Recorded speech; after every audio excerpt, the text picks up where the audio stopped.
Everyone knows John Wilkes Booth killed Abraham Lincoln at Ford's Theater. But what if I told you that wasn't even close to the first time someone tried to murder the president? Picture this: you're the most hated man in half the country, receiving death threats daily, and you have to travel by train through hostile territory with almost no security.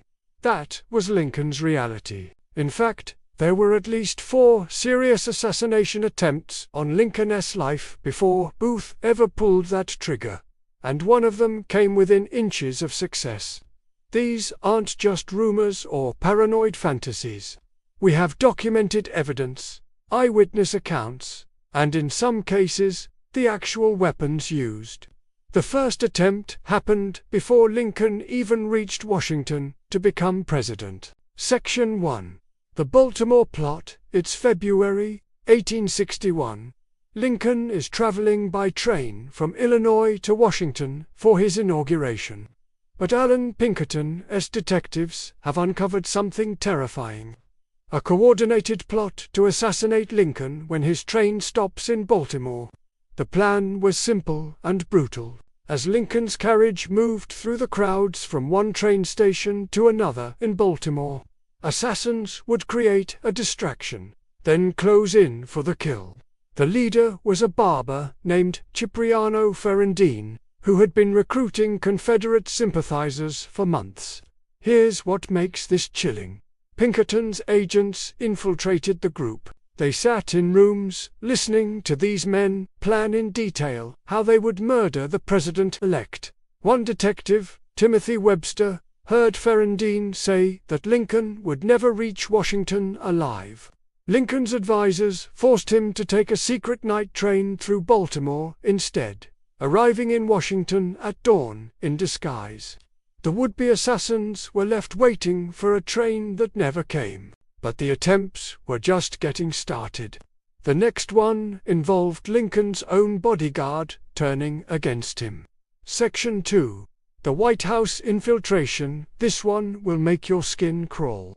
In 1863, a man named John Surratt, yes, related to Mary Surratt, who would later be executed for Lincoln's assassination, was actually working inside the White House while planning to kidnap or kill the president. Surratt was part of John Wilkes Booth's conspiracy ring a full 2 years before Ford's Theater. But here's the terrifying part. He had legitimate access to the White House as a Confederate courier who had convinced officials he was loyal to the Union. The plan was to grab Lincoln during one of his regular evening walks around the White House grounds, something he did almost every night, often alone or with minimal security.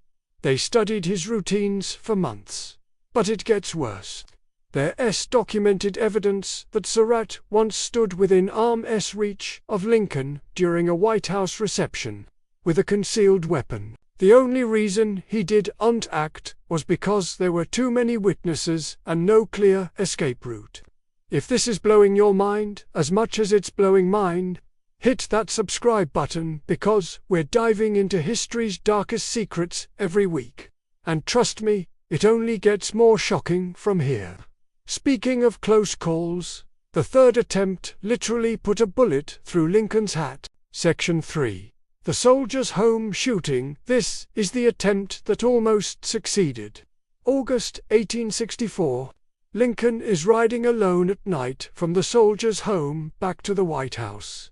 Suddenly, a gunshot rings out. Private John Hay, who was with Lincoln, later wrote that the president's hat flew off his head. When they examined it the next morning, there was a bullet hole clean through the crown. The shot had missed Lincoln's skull by maybe 2 inches. Here's what's incredible. Lincoln tried to cover this up. He claimed the hat got caught on a tree branch. He didn't want to worry Mary Todd Lincoln or give his enemies any ideas. But multiple witnesses confirmed hearing the gunshot, and the bullet hole was unmistakable. The shooter was never caught. But investigators found evidence pointing to Confederate sharpshooters, who had been tracking Lincoln's movements between his residences. They knew his route, they knew his timing, and they came within inches of changing American history.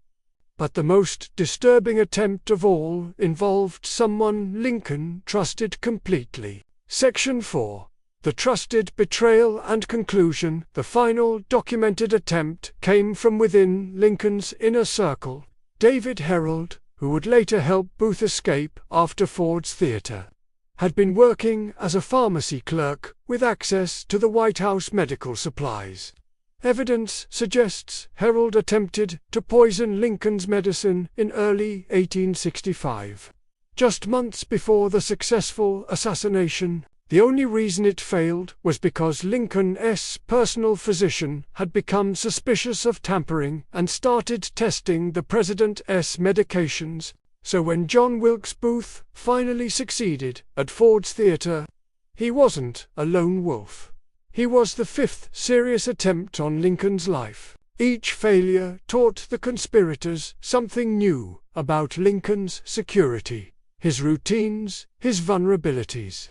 The man who saved the Union survived bullets, blades, poison, and betrayal for 4 years, only to fall to an actor's pistol during what should have been a peaceful evening at the theater. But here is what I want to know from you, and drop your answer in the comments, because this is genuinely fascinating to think about. If you were Lincoln's security advisor and knew about these previous attempts, what would you have done differently to protect him at Ford's Theater?